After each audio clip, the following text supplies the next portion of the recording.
warahmatullahi wabarakatuh. Yang terhormat Bapak Muhammad Yudi Yuda Wirawan, SEMM, selaku dosen pembimbing mata kuliah pengantar manajemen dan bisnis.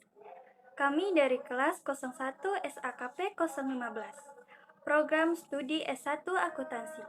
Sebelumnya, perkenalkan nama saya Nur Aziza Hasanah dengan NIM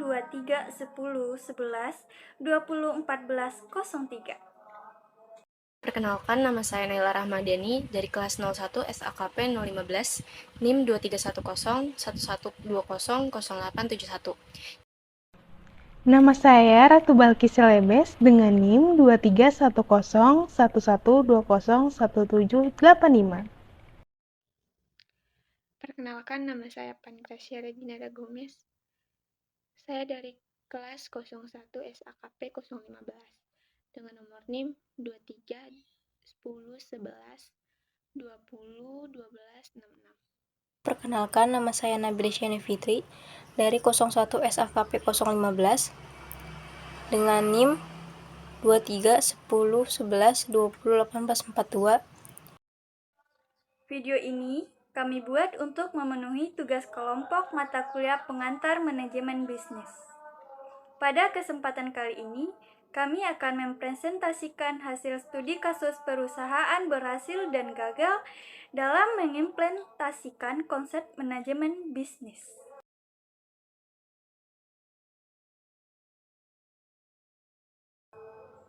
Plorit didirikan pada tahun 1937.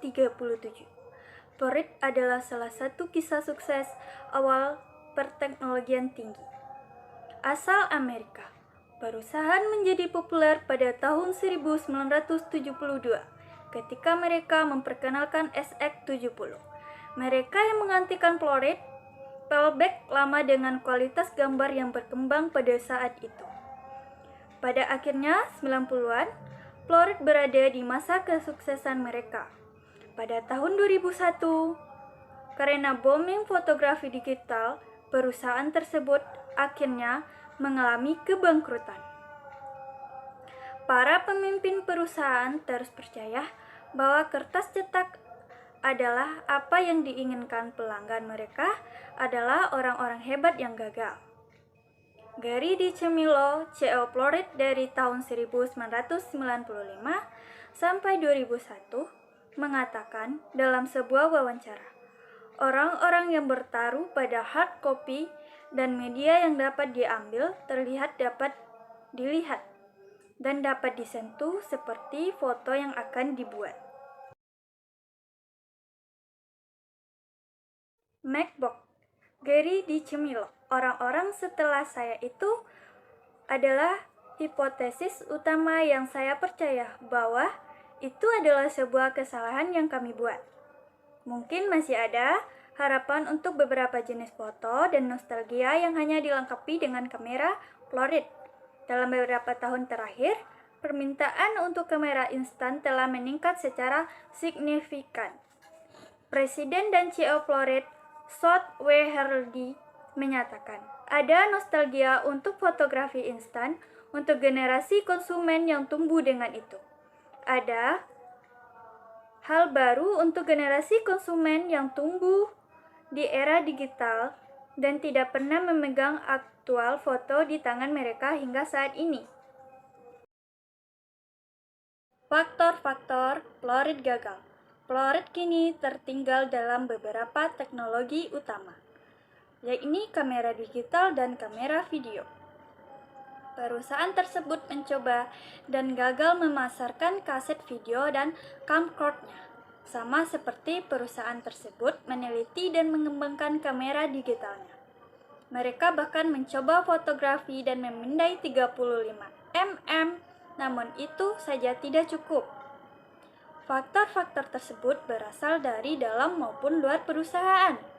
Yang pertama, karena mereka sudah mulai tertinggal dalam tren kamera digital, Plorit takut mengambil risiko bisnis dan berpotensi membahayakan perusahaan lebih jauh lagi. Yang kedua, Plorit lebih tertarik untuk membuat produk yang sempurna daripada sekedar menjadi orang pertama yang membuat produk tersebut. General Motors Indonesia, Yang ketiga, GMI, General perusahaan Motors salah Company, menghitung atau potensi yang lebih kamera populer digital yang dengan nama dimiliki GM, dan populasi merupakan salah satu produsen mobil asal Amerika Serikat. Perusahaan GMI didirikan sejak tanggal 16 September 1908 di Tanjung Priuk yang dikelola oleh William C. Darren sebagai induk dari Buick. Selanjutnya, Charles Stuart Mott membawa perusahaan untuk bergabung dengan Buick untuk menjadi GM.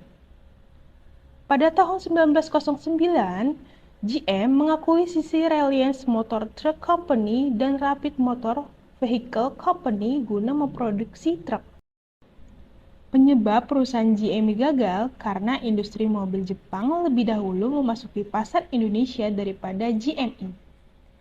Berdasarkan hasil riset Tempo, sebenarnya industri otomotif Indonesia dimulai sejak 1920, ketika General Motors mendirikan pabrik perakitan Chevrolet. Kemudian, kedua produsen beda negara itu bersaing merebut hati konsumen. GMI sering sekali kalah saing dengan pabrik asal Jepang. Salah satu contohnya adalah dalam hal distribusi. Distribusi mobil asal Amerika Serikat ini masih kurang. Contohkan dari sisi spare part. Mobil Amerika Serikat lebih susah dicari ketimbang yang asal Jepang. Selain itu, showroom dan bengkelnya juga masih terbilang sedikit. Jadi, konsumen akan merasa kesulitan. Padahal, aspek kemudahan dalam mencari komponen atau bengkel itulah yang menjadi pertimbangan konsumen sebelum membeli. Selain itu, keunggulan mobil Jepang juga terdapat pada sisi harga jual kembali. Harga sekan mobil Jepang tidak mudah jatuh.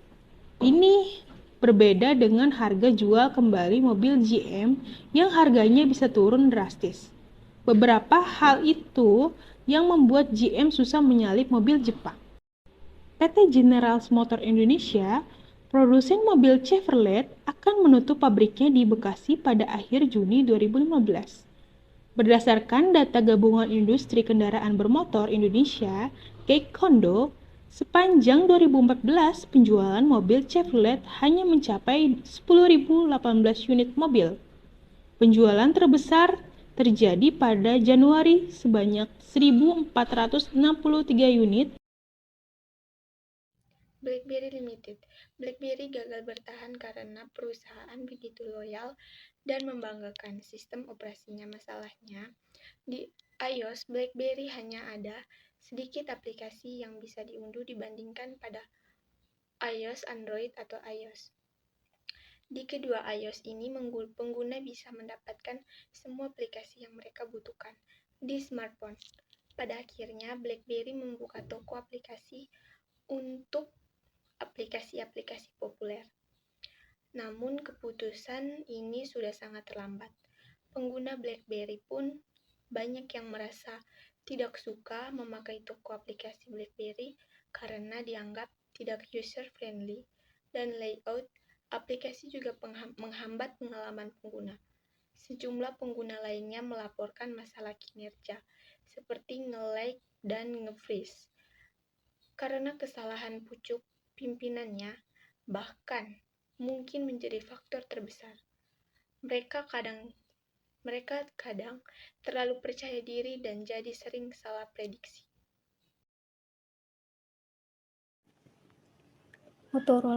Motorola adalah sebuah perusahaan yang bergerak di bidang telekomunikasi dan didirikan pada tanggal 25 September 1928 di Chicago, Amerika Serikat. Pada saat didirikannya, namanya bukanlah Motorola, tetapi Galvin Manufacturing Corporation. Nama tersebut diambil dari pendirinya, yaitu Paul V. dan Joseph E. Galvin.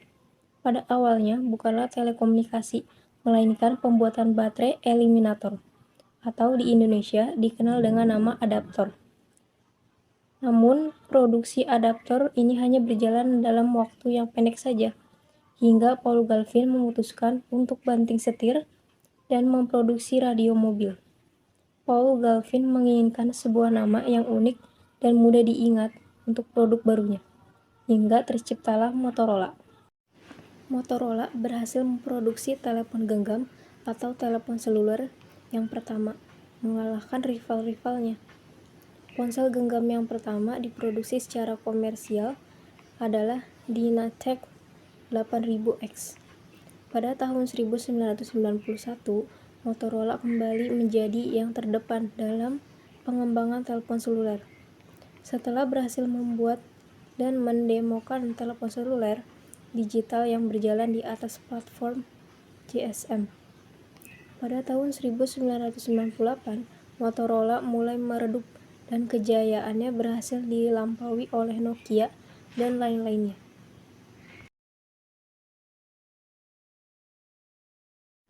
Faktor-faktor kegagalan Motorola. 1. Kehilangan pemimpin pasar.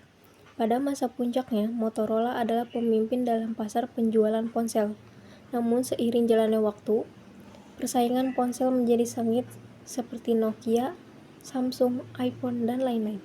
Yang kedua, kehilangan fokus dan inovasi. Pada saat itu, Motorola merilis banyak produk dan sistem operasi, yaitu yang mengganggu fokus mereka. Hal tersebut yang membuat mereka ketinggalan inovasi, tidak mengikuti tren teknologi terkini. Yang ketiga, kemunduran dalam teknologi. Beberapa produk Motorola tidak dapat bersaing dengan perangkat lain yang memiliki dan menawarkan teknologi dan fitur yang lebih canggih. Yang keempat, biaya riset dan pengembangan tinggi. Motorola telah menghabiskan banyak uang untuk riset dan pengembangan tanpa hasil yang sepadan dalam bentuk penjualan yang tinggi. Yang kelima, persaingan global yang sengit. Nokia Corporation. Nokia adalah perusahaan yang dibangun dengan tujuan pabrik atau industri seluler. Nokia awalnya hanyalah perusahaan mesin penggilingan bubur kayu yang dibangun pada tahun 1865. Pada tahun 1950, CEO dari Nokia yaitu Björn Westerland membangun divisi elektronik di pabrik kabel sudah mulai menjurus ke seluler.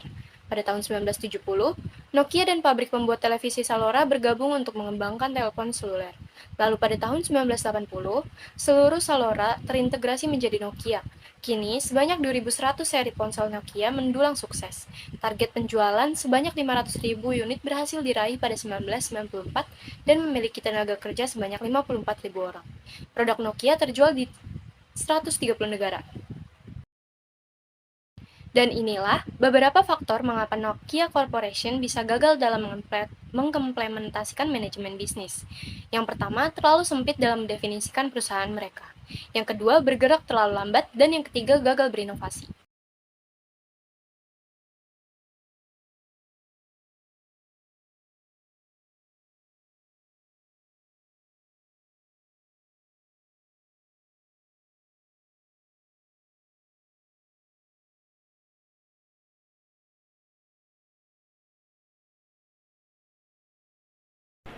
Saya akan membahas perusahaan berhasil, yaitu PT Sinar Sosro. Kita akan masuk ke profil perusahaan. PT Sinar Sosro adalah perusahaan teh siap minum dalam kemasan botol yang pertama di Indonesia dan di dunia. PT Sinar Sosro didirikan pada tahun 1940 di Kota Slawi, Jawa Tengah, dan resmi didaftarkan pada tanggal 17 Juli 1974 oleh Bapak Sugiharto Sosrojoyo yang berlokasi di Jalan Raya Sultan Agung kilometer 28 Kelurahan Medan Satria, Bekasi. Brand Sosro awalnya memasarkan minuman teh seduh dengan merek teh cap botol. Selanjutnya, saya akan membahas faktor lahirnya brand teh botol Sosro 1940 dan dikemas dalam botol. Pada tahun 1965, produk ini diperkenalkan di Jakarta lewat event pembagian sampel gratis yang waktu itu disebut dengan Cicip Rasa. Awalnya, teh dibuat langsung di hadapan calon konsumen yang ditemui di pusat-pusat keramaian seperti pasar. Lalu diseduh dalam jumlah besar sebelum diantar ke calon pembeli sampai akhirnya dikemas dalam botol kaca yang kemudian diterima dengan baik oleh pasar. Lahirnya brand teh botol Sosro ini di tahun 1969.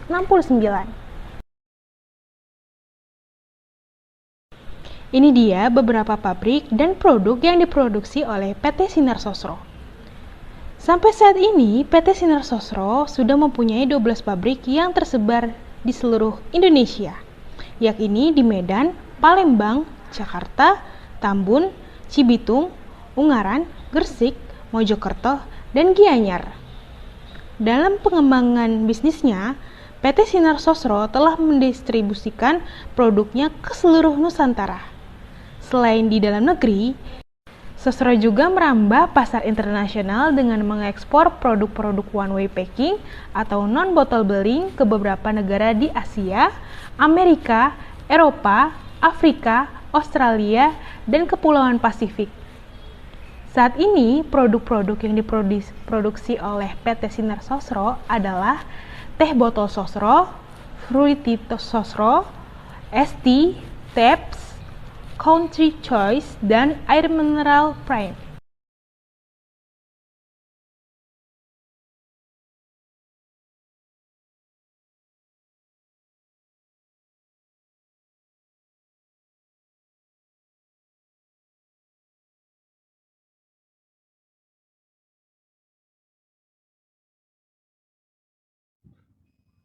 Pada awal, PT Indofood CBP Sukses Makmur Tbk.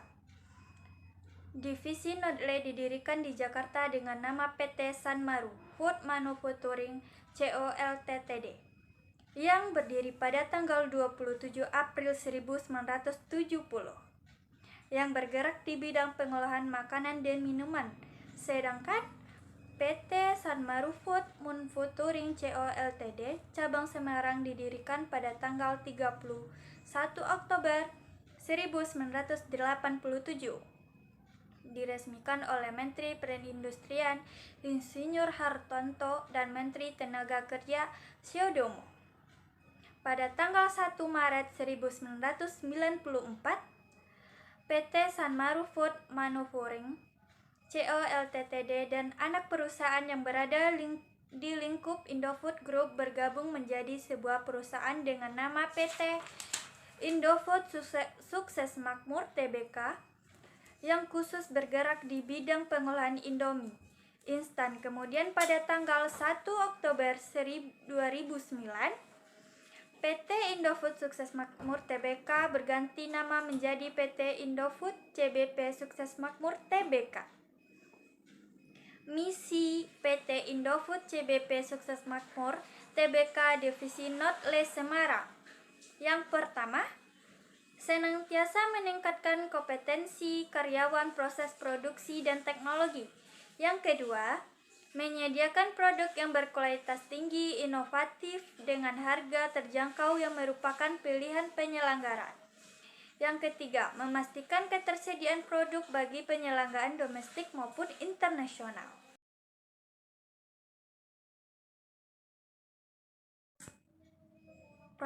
Profil perusahaan. PT Indofood CBP Sukses Makmur Tbk Divisi Nodle Semarang merupakan salah satu perusahaan mie instan dan makanan olahan yang menjadi salah satu cabang perusahaan yang dimiliki oleh Salin Group. PT Indofood CBP Sukses Makmur Divisi Nodle merupakan divisi terbesar di Indofood dan pabrik terbesar di 17 kota, di antaranya berada di Kota Jakarta, Tangerang, Cibitung, Bandung, Cirebon, Semarang, Surabaya, Bandar Lampung, Makassar, Banjarmasin, Manado, Pontianak, Palembang, Medan, dan Pekanbaru. Selain di dalam negeri, Nodle juga memiliki pabrik di Filipina, Cina, Arab Saudi, Syria, dan Malaysia. PT Indofood CBP Sukses Makmur Tbk Divisi Nodle Semarang merupakan salah satu cabang perusahaan dari grup Indofood Divisi Nodle. Perusahaan ini bergerak dalam bidang pembuatan mie instan yang siap saji. dan dikemas bersama bumbu dan minyaknya. Kemudian didistribusikan ke wilayah DKI Jakarta dan Jawa Tengah. Produk yang dihasilkan antaranya mie instan dengan merek Indomie, Supermie, Sarimi, dan Sakura, dan berbagai macam. Produk yang dihasilkan yang pertama ada Indomie, yang kedua Sarimi, yang ketiga Supermie, yang keempat Pop Mie Mihun, yang kelima Pop Mie, yang keenam mie telur cap 3 ayam. Faktor sukses bisnis yang dijalankan oleh PT Indofood Sukses Makmur Tbk: peningkatan mutu produk dengan harga yang terjangkau, meningkatkan teknologi produksi untuk menghasilkan produk berkualitas, meningkatkan teknologi informasi untuk meningkatkan pelayanan pada pelanggan.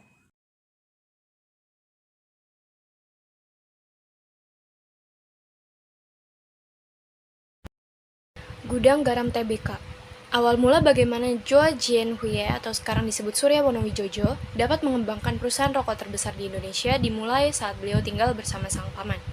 Dalam catatan Richard Borsuk dan Nancy Chang dalam Liem Xiao Liong and Salim Group tahun 2016, pamannya adalah produsen kretek bermerek Cap 93.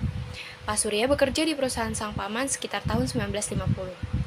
Sejak bekerja di perusahaan sang paman, penjualan rokok berkembang pesat dan Pak Surya mengambil banyak ilmu dari pamannya dalam menghasilkan rokok kretek. 6 tahun kemudian terjadi pertengkaran antara Pak Surya dan sang paman. Ada dua versi cerita mengenai permasalahan yang terjadi. Yang pertama, pertengkaran terjadi dikarenakan sang paman tidak setuju dengan usul Pak Surya yang ingin melakukan ekspansi. Dan yang kedua, pertengkaran terjadi dikarenakan Pak Surya menuntut pembagian saham perusahaan. Belum diketahui versi cerita mana yang benar, tapi pada 1956, Pak Surya resmi keluar dari perusahaan sang paman diikuti 50 pegawai Cap 93 yang dikenal setia kepada Pak Surya. Setelah keluar dari perusahaan sang paman, Pak Surya dan 50 orang pegawai tersebut mulai memproduksi rokok sendiri dalam skala rumahan bermerek Inghui. Untuk memasarkannya, Pak Surya membajak jalur distribusi rokok Cap 93. Lewat langkah cerdik ini, bisnisnya semakin besar hingga membuatnya mendirikan perusahaan rokok Cap Gudang Garam yang berdiri pada 26 Juni 1958, atau sekitar 65 tahun yang lalu. Lewat Gudang Garam, Pak Surya memproduksi rokok pertamanya yakni Gudang Garam Kuning, di mana logo perusahaannya adalah gambar gudang yang dibuat Pak Surya bersama seorang karyawan. Sejak berdiri, Gudang Garam mampu menyaingi rokok Cap 93. Raditya dalam perkembangan industri rokok PT Gudang Garam tahun 2019 menyebutkan saat tampil pertama sebagai pabrik, Gudang Garam telah melakukan pergerakan dengan cepat hingga mampu memproduksi 50 juta batang yang mempekerjakan 500 buruh di 40 pabrik kecil. Faktor-faktor penyebab keberhasilan PT Gudang Garam Tbk. Yang pertama, kebijakan harga. Dengan penetapan harga yang tepat pada target marketnya, tingkat penjualan produk perusahaan diharapkan dapat meningkat dan bersaing dengan produk lain yang sejenis. 2. Promosi. Dengan mempromosikan produk perusahaan dapat menumbuhkan atau memikat rangsangan dan image pada orang-orang. Yang ketiga, punya filosofi catur dharma. Kehidupan yang bermakna dan berfaedah bagi masyarakat luas merupakan suatu kebahagiaan. Kerja keras, ulet, jujur, sehat, dan beriman adalah persyaratan kesuksesan.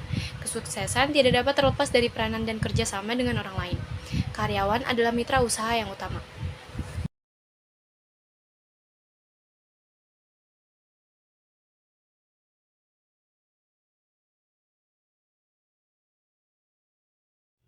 Scarlett Whitening. Scarlett Whitening adalah perusahaan yang mengeluarkan berbagai jenis produk kecantikan yang prioritasnya untuk mencerahkan dan menjaga kesehatan kulit. Perusahaan ini didirikan pada tahun 2017 dan fokus utamanya dipasarkan secara online. Produk yang dikeluarkan tersebut telah terdaftar di BPOM dan aman digunakan oleh berbagai kalangan, termasuk ibu hamil dan menyusui. Scarlett Whitening yang didirikan oleh Felicia Angelista telah mencuri perhatian khalayak umum di Indonesia. Oleh karena itu, tidak heran jika produk kecantikan menjadi produk yang paling banyak dicari dan laku keras di pasaran, atau DLA.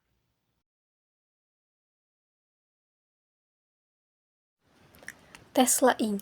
Tesla Motor didirikan oleh dua insinyur otomotif, yaitu Martin Eberhard dan Mark Tarpenting pada Juli 2003. Kedua orang ini ingin membuktikan bahwa mobil listrik lebih baik, lebih cepat, dan lebih menyenangkan untuk dikendarai dibanding mobil berbahan bakar minyak. Selain Eberhard dan Mark Tarpenting, Elon Musk merupakan pendiri sekaligus direktur utama dari Tesla Motor. Sejarah dari Tesla sendiri dimulai pada tahun 2004, di mana Elon Musk memiliki tujuan utama untuk mengomersialkan mobil listrik, dimulai dari mobil sport premium sebagai awal mula. Penjualan Tesla pada awalnya menyasar pada mobil sport, kemudian masuk ke kendaraan yang lebih populer, termasuk sedan dan mobil compact. Musk menginginkan mobil berbahan carbon fiber reinforced polymer. Nama Tesla sendiri diambil dari nama penemu, fisikawan, teknisi, mekanika, dan teknisi listrik asal Amerika Serikat, yaitu Nikola Tesla. Berkat penemuan Tesla pada abad ke-19 dan awal abad 20, mobil listrik menjadi populer karena pada masa itu mobil listrik lebih nyaman dan tingkat pengoperasiannya lebih mudah dibandingkan mobil BBM. Pada tahun 2008, Tesla meluncurkan Roadster, mobil listrik sport pertamanya yang menggunakan platform Lotus Elise yang dimodifikasi. Roadster menjadi salah satu kendaraan listrik pertama yang dapat mencapai jarak tempuh yang signifikan dengan satu pengisian. Selain Tesla Roadster, ada juga Tesla Model S, Tesla Model X, Tesla Model 3, dan Tesla Model Y.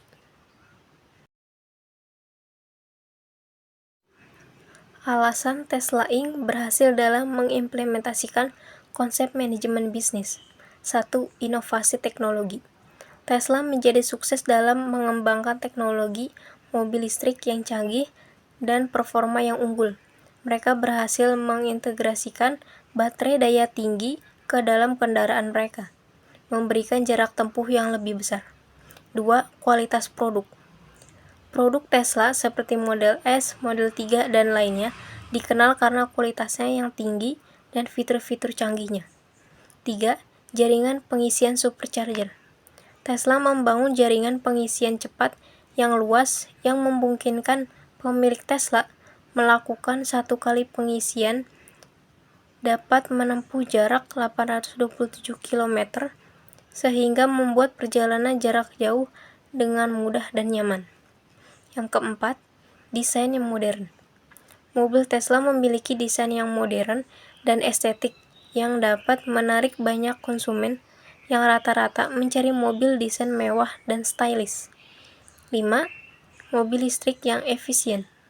Tesla telah mengembangkan mobil listrik yang sangat efisien dengan jarak tempuh yang luar biasa yang menjadikan mobil Tesla lebih ramah lingkungan dan lebih menghemat bahan bakar.